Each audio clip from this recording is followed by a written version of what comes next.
তোমাদের স্বাগত জানাচ্ছি। আমি Sadat Hossain, lecturer, Cambrian college, Dhaka. প্রিয় শিক্ষার্থীরা, লক্ষ্য করো, এটা পৃথিবী, একটা প্রতীকী চিত্র। পৃথিবীর কেন্দ্র যে হচ্ছে মেরু অঞ্চল। একটি স্প্রিং এখানে প্রচণ্ড বেগে কি হচ্ছে, লাফাচ্ছে, অর্থাৎ পৃথিবী কম্পিত হচ্ছে। এখন দেখো, পৃথিবীর বিষুবীয় অঞ্চল, আমরা জানি পৃথিবী সুষম গোলক নয়, মেরু অঞ্চলে একটু চাপা থাকে আর বিষুবীয় অঞ্চলে একটু চ্যাপ্টা থাকে। আর একটা স্প্রিং দেখো, এটি আস্তে আস্তে কম্পিত হচ্ছে। তো এর কারণ কি? এর কারণ হচ্ছে মেরু অঞ্চলে বুঝে যাচ্ছে ওজন বেশি কাজ করছে, আর বিষুবীয় অঞ্চলে ওজন কম কাজ করছে। আরেকটি স্প্রিং দেখো, পৃথিবীর কেন্দ্রে নিয়ে যাওয়া হলো, সেটা একদম স্থির হয়ে আছে, অর্থাৎ এখানে ওজন শূন্য। তো প্রিয় শিক্ষার্থীরা, আশা করি বুঝতে পারছো যে আমরা আজকে কোন বিষয় নিয়ে আলোচনা করব। হ্যাঁ প্রিয় শিক্ষার্থীরা, আজকে আমরা ষষ্ঠ অধ্যায় মহাকর্ষ অভিকর্ষজ চ্যাপ্টারের অষ্টম ক্লাস আলোচনা করব। এই পাঠ শেষে তোমরা অভিকর্ষজ ত্বরণের তারতম্যের বিভিন্ন কারণ শিখতে পারবে এবং ব্যাখ্যা করতে পারবে, অর্থাৎ ওজনের তারতম্যের কারণ তোমরা ব্যাখ্যা করতে পারবে। চলো দেখা যাক বিভিন্ন স্থানে যে পরিবর্তন কয়টি কারণে হয়ে থাকে। প্রিয় শিক্ষার্থীরা দেখো, উচ্চতার কারণে অভিকর্ষজ ত্বরণের মান পরিবর্তিত হয়, যেটাকে আমরা অল্টিটিউডিনাল ইফেক্ট বলি। পৃথিবীর আকারের কারণে জি এর মান বা অভিকর্ষজ ত্বরণের মান বিভিন্ন রকম হয়ে থাকে, যেটাকে আমরা শেফ ইফেক্ট বলি।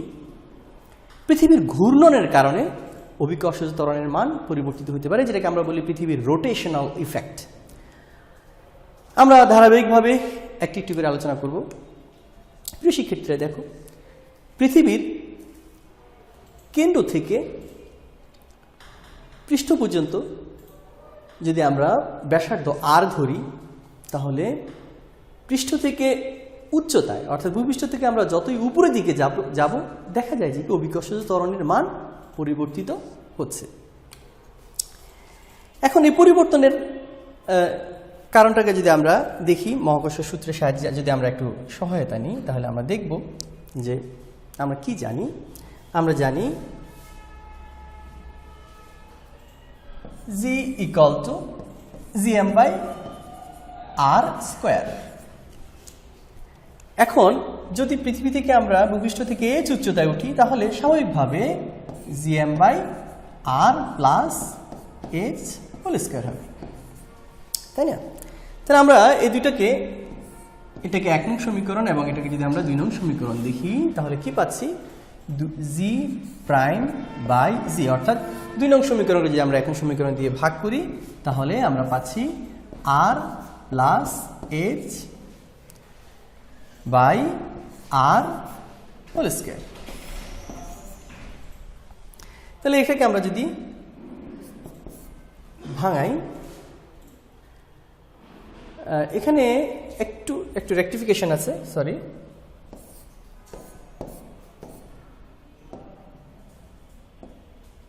একে যদি আমরা ভাগ করি, দেখো আমরা পাচ্ছি r square divided by R plus H whole square. তাহলে আমরা জি প্রাইম ইকুয়াল টু পাচ্ছি, এখানে যদি আমরা ভাগ করি 1 বাই, এটাকে যদি 1 মাইনাস 1 প্লাস এইচ বাই আর, হ্যাঁ, হোল স্কোয়ার ইন্টু জি লিখতে পারি। খেয়াল করো, আমরা এখানে আর স্কোয়ারকে আমরা নিচে নিয়ে আসলাম, তাহলে আমরা পাচ্ছি। এখন এটাকে যদি আমরা আরও সংক্ষেপে লিখি, তাহলে আমরা পাচ্ছি g prime equal to 1 plus h by r inverse 2 into g. এখানে আমরা যদি বহুপদী পদের বিস্তৃতি করি এবং বিস্তৃতির ঘাতের উচ্চতর ঘাতসমূহ যদি আমরা বাদ দিই, তাহলে আমরা এটাকে এভাবে লিখতে পারি, g prime equal to 1 minus 2h/r into g. তাহলে আমরা এই সমীকরণ থেকে আমরা কি দেখতে পাচ্ছি? এই সমীকরণ থেকে আমরা দেখতে পাচ্ছি যে পৃথিবীর পৃষ্ঠ থেকে যতই আমরা উপরের দিকে যাব জি এর মান হ্রাস পেতে থাকে। প্রিয় শিক্ষার্থীরা, এখন আমরা পৃথিবীর গভীরতার দিকে যাব, অর্থাৎ ভূপৃষ্ঠ থেকে অভ্যন্তরে জি এর মান কিরূপ পরিবর্তিত হয়। প্রিয় শিক্ষার্থীরা দেখো,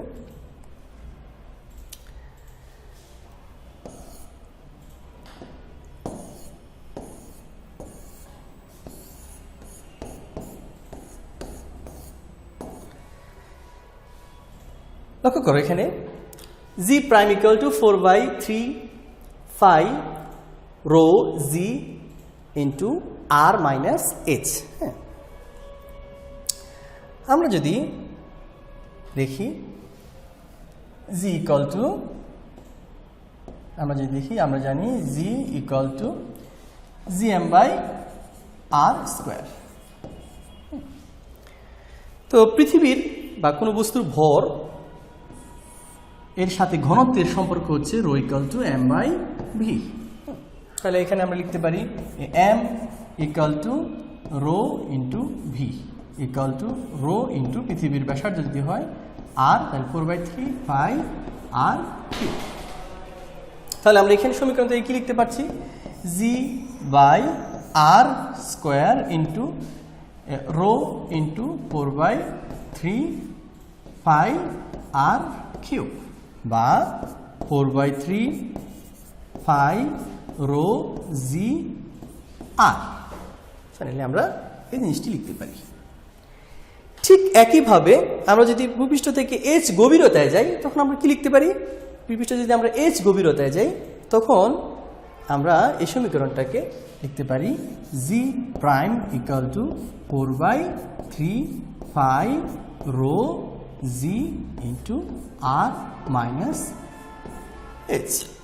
এটাকে আমরা 1 নং সমীকরণ ধরি, এটাকে আমরা 2 নং সমীকরণ ধরি। প্রিয় শিক্ষার্থীরা, স্পষ্টতই যদি আমরা সমীকরণ 1কে আমরা এবং 1 এবং 2কে যদি আমরা তুলনা করি তখন আমরা কি পাচ্ছি? আমরা পাচ্ছি g prime by g equal to r minus h by r, বা g prime equal to 1 minus h by r into g. প্রিয় শিক্ষার্থীরা, হ্যাঁ, এটি আমরা এখানে দেখিয়েছি যে ভূপৃষ্ঠ থেকে h গভীরতায় যদি যাওয়া হয় তাহলে জি এর মান কত হয়? জি প্রাইম অভিকর্ষজ ত্বরণ মান পরিবর্তিত হয়ে g prime equal to 1 minus h by r হয়। এখন আমরা কি দেখতে পাচ্ছি? দুটো জিনিস খেয়াল করো। আমরা পাচ্ছি g prime equal to 1 minus 2h by r into g একটা পেয়েছি আমরা, আরেকটা পেয়েছি g prime equal to 1 minus h by r into g. এই দুটো সমীকরণ থেকে স্পষ্টতই দেখা যাচ্ছে ভূপৃষ্ঠ থেকে আমরা যত উপরের দিকে গেলেও জি এর মান কমে এবং গভীরতার দিকে গেলেও অভ্যন্তরের দিকে গেলেও জি এর মান কমে। তবে তুলনামূলকভাবে একই উচ্চতা এবং একই গভীরতার ক্ষেত্রে অর্থাৎ উপরের দিকে গেলে জি এর মান বেশি কমে। প্রিয় শিক্ষার্থীরা, আমরা এটাকে যদি আরও একটু ভালোভাবে লক্ষ্য করি, যদি ব্যাখ্যা করতে চাই, আমরা যদি গ্রাফিক্যালি এটাকে রিপ্রেজেন্ট করি তাহলে দেখি পৃথিবীর কেন্দ্র থেকে পৃষ্ঠ পর্যন্ত জি এর মান বৃদ্ধি পেতে থাকে। হ্যাঁ, পৃথিবীর কেন্দ্র থেকে পৃষ্ঠ পর্যন্ত জি এর মান বৃদ্ধি পেতে থাকে, আবার পৃষ্ঠ থেকে উপরের দিকে গেলে জি এর মান কমতে থাকে। এটা অন্যভাবে বলতে পারি, কেন্দ্র থেকে পৃষ্ঠ পর্যন্ত বাড়া আর পৃষ্ঠ থেকে কেন্দ্রের দিকে গেলে জি এর মান কমতে থাকা কিন্তু একই কথা। হ্যাঁ, তাহলে জি এর মান সবচেয়ে বেশি কোথায়? ভূপৃষ্ঠে। ভূপৃষ্ঠ থেকে উপরে দিকে গেলেও জি এর মান কমে, আর ভূপৃষ্ঠ থেকে যদি আমরা অভ্যন্তরের দিকে যাই তাও জি এর মান কমে। এখন এই দুটো পরিবর্তনেরও একটি সম্পর্ক রয়েছে। সেটা কি?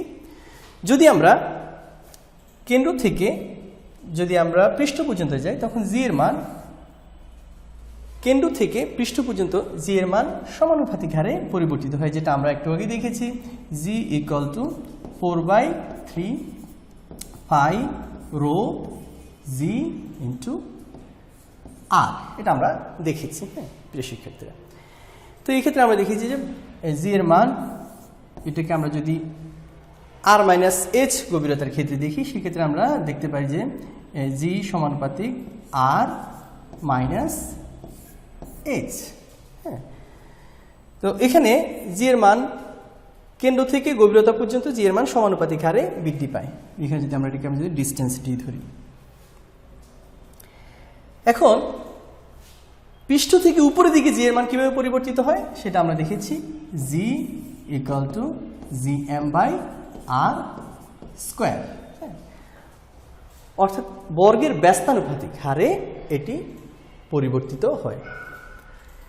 তো দেখো এই পৃষ্ঠ থেকে কেন্দ্র থেকে পৃষ্ঠ পর্যন্ত জি এর মান সমানুপাতিক হারে বৃদ্ধি পায়। এটাকে যদি আমরা আর মাইনাস এসকে যদি আমরা ডি দ্বারা প্রকাশ করি, এটা লিখতে পারি, অথবা এ দ্বারা যদি প্রকাশ করি, আমরা জি সমানুপাতিক এ, আর যদি এটাকে আমরা এই লেখচিত্র দিয়ে প্রকাশ করতে পারি। হ্যাঁ, অর্থাৎ কেন্দ্র থেকে পৃষ্ঠ পর্যন্ত জি এর মান সমানুপাতিক হারে বৃদ্ধি পেতে থাকে।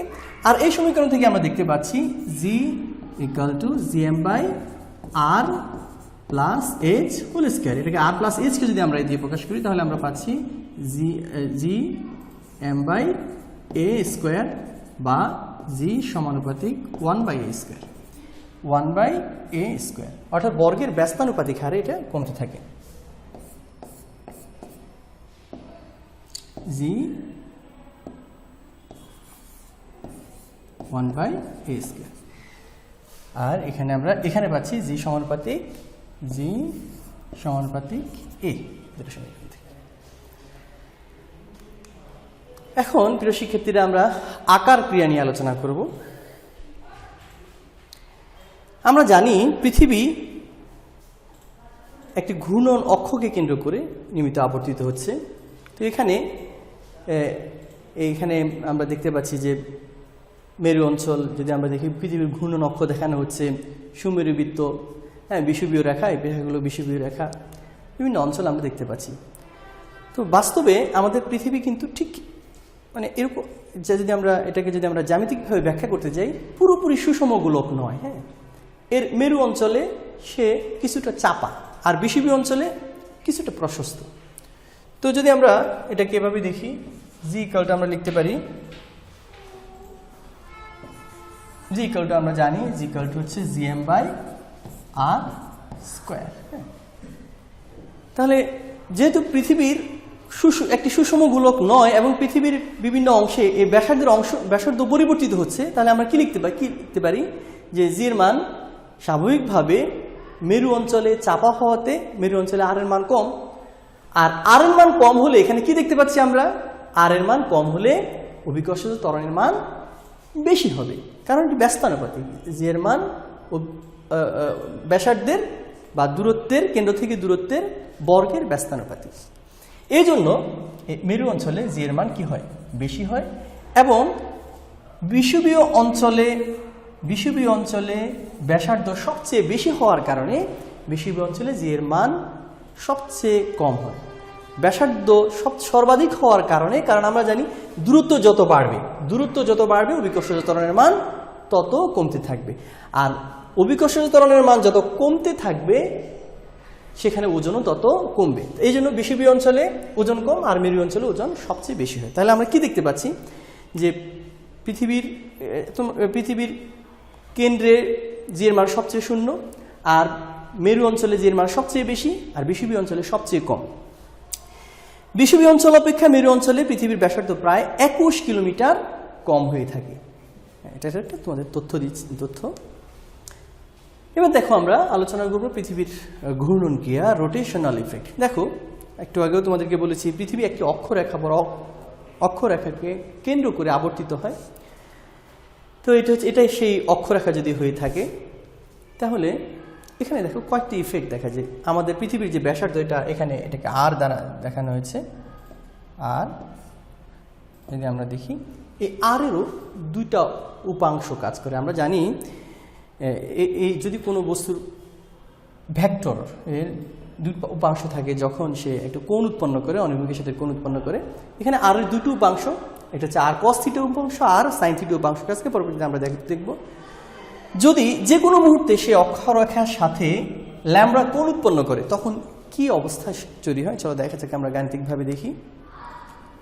দেখো এটি একটি পৃথিবীর প্রতীকী চিত্র যেখানে ও হচ্ছে তার কেন্দ্র এবং নর্থ সাউথ বরাবর আমরা মেরু অক্ষরেখা দেখিয়েছি। পি বিন্দুতে একটি বস্তুর উপর লব্ধি ওজন বা অভিকর্ষজ ত্বরণ কিভাবে কাজ করবে দেখো। দেখো বস্তুর ওজন কাজ করে পৃথিবীর অভ্যন্তরে অর্থাৎ কেন্দ্রের দিকে, হ্যাঁ পৃথিবীর অভ্যন্তরে কেন্দ্রের দিকে। কিন্তু একটা বস্তু যখন কোনো অক্ষকে কেন্দ্র করে ঘুরে আমরা জানি তখন কেন্দ্র বিমুখী বল তৈরি হয়, কারণ সেই ক্ষেত্রে কেন্দ্রমুখী ঘূর্ণনবর্ত বস্তুর কেন্দ্রমুখী বল তৈরি হয় এবং কেন্দ্রমুখী বলের সমান ও বিপরীতমুখী বল তার বিপরীত দিকে ক্রিয়া করে।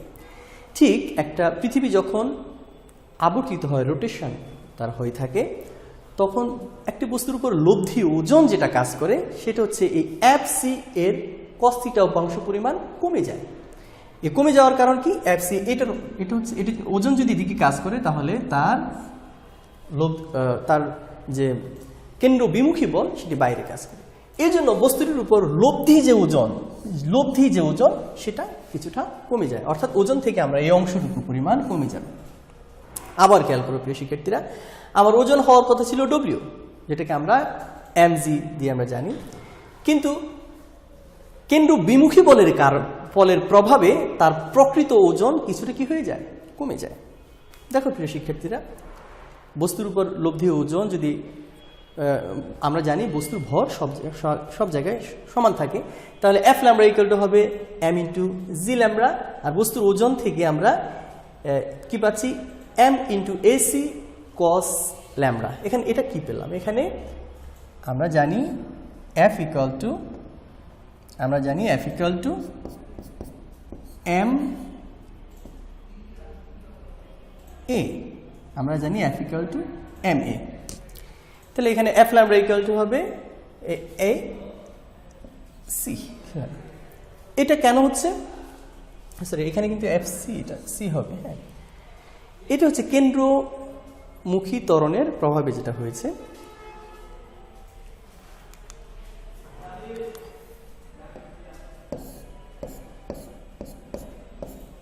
শিক্ষার্থীরা এখন দেখো এখানে একটা বিষয় আছে, তাহলে এখানে FC cos ল্যামডা থেকে আমরা পাচ্ছি MAC cos ল্যামডা, নিশ্চয়ই তোমরা বুঝতে পেরেছো FC ইকুয়াল টু এখানে F ইকুয়াল টু MA, সেখান থেকে আমরা MAC লিখেছি। এখন আরেকটা বিষয় আমাদের দেখা দরকার, আমরা জানি এই AC ইকুয়াল টু হচ্ছে ওমেগা স্কোয়ার R, যেখানে আলফার মান 90 ডিগ্রি হয়ে থাকে, কিন্তু এখানে আলফার মান 90 ডিগ্রি না হওয়ার কারণে আর দুটো উপাংশে, একটু আগে দেখেছি এই আর দুটো উপাংশে বিভক্ত হয়, একটা হচ্ছে cos আলফা উপাংশ আর একটা হচ্ছে sin আলফা উপাংশ। আর এখানে আণবিকের সাথে আমাদের যে উপাংশটা ক্রিয়ারত থাকে সেটি সম্পর্কিত, সেটা হচ্ছে cos আলফা, যেখানে বা cos থিটা, যেটাকে আমরা এখানে ল্যামডা দ্বারা প্রকাশ করেছি। এখান থেকে আমরা cos ল্যামডাটা পেয়েছি। এই জন্য আমাদের এই MAC cos ল্যামডা এক্ষেত্রে m ওমেগা স্কোয়ার এ আর cos lambda into cos lambda, এখান থেকে আমরা এটা পেয়েছি।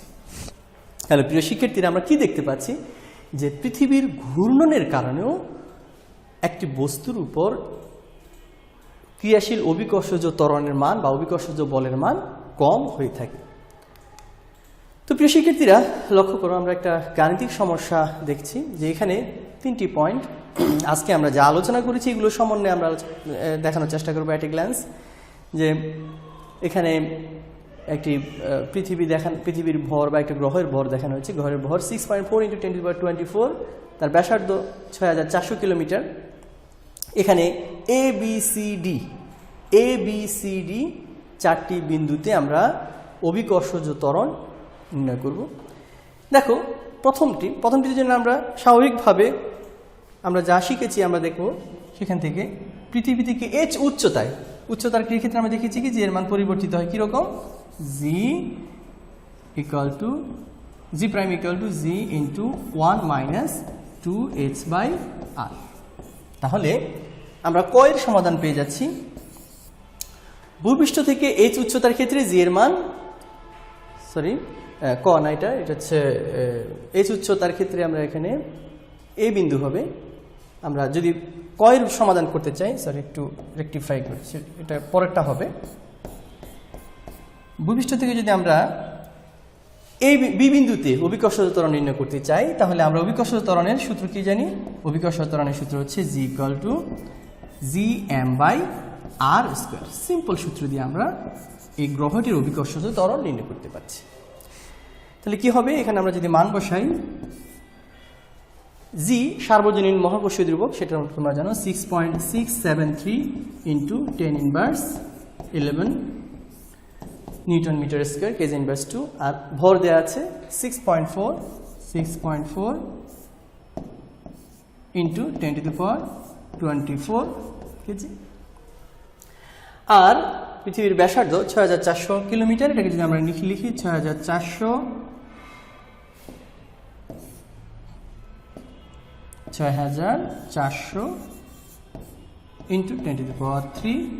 10⁻³ আমরা লিখতে পারি। তো এখান থেকে সহজে আমরা গ্রহটির বি বিন্দুতে অভিকর্ষজ ত্বরণ নির্ণয় করতে পারি। তো এখন যদি আমরা এ বিন্দুতে নির্ণয় করতে যাই, তাহলে আমরা যে সূত্র জানি সেখান থেকে আমরা বের করতে পারি GA = G × 1 -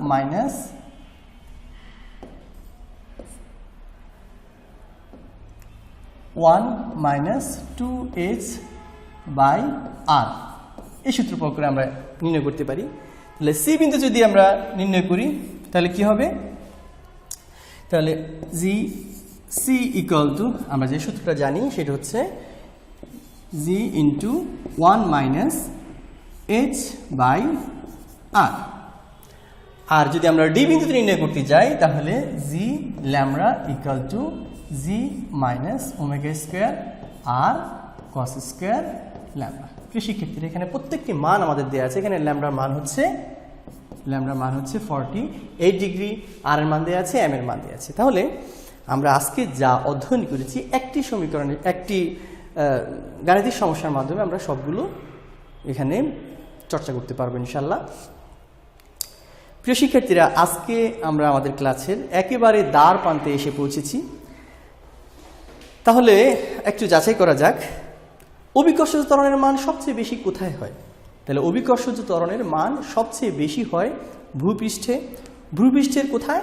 ভূপৃষ্ঠের মেরু অঞ্চলে অভিকর্ষজ ত্বরণের মান সবচেয়ে বেশি হয়। অভিকর্ষজের ত্বরণের মান সবচেয়ে কম হয় কোথায়? এটি একটি গুরুত্বপূর্ণ এবং খুব কনফিউজিং একটি কোশ্চেন। অভিকর্ষজ ত্বরণের মান সবচেয়ে কম হয় পৃথিবীর কেন্দ্রে। হ্যাঁ, অবশ্যই পৃথিবীর কেন্দ্রে, কারণ পৃথিবীর কেন্দ্রে অভিকর্ষজ ত্বরণের মান 0 হয়। আর যদি পৃথিবীর ভূপৃষ্ঠে কোথায় অভিকর্ষজ ত্বরণের মান সবচেয়ে কম হয়? অভিকর্ষজ ত্বরণের মান ভূপৃষ্ঠে বিষুবীয় অঞ্চলে সবচেয়ে কম হয়। প্রিয় শিক্ষার্থীরা, তোমরা এই অধ্যায়ে আজকে দেখতে পেয়েছো যে অভিকর্ষজ ত্বরণ বা ওজনের তারতম্যের কারণ কি। এর পরবর্তীতে তোমাদের কাছে আবারও নতুন নতুন ক্লাস নিয়ে হাজির হব। সে পর্যন্ত তোমরা ভালো থেকো, সুস্থ থেকো। আল্লাহ হাফেজ।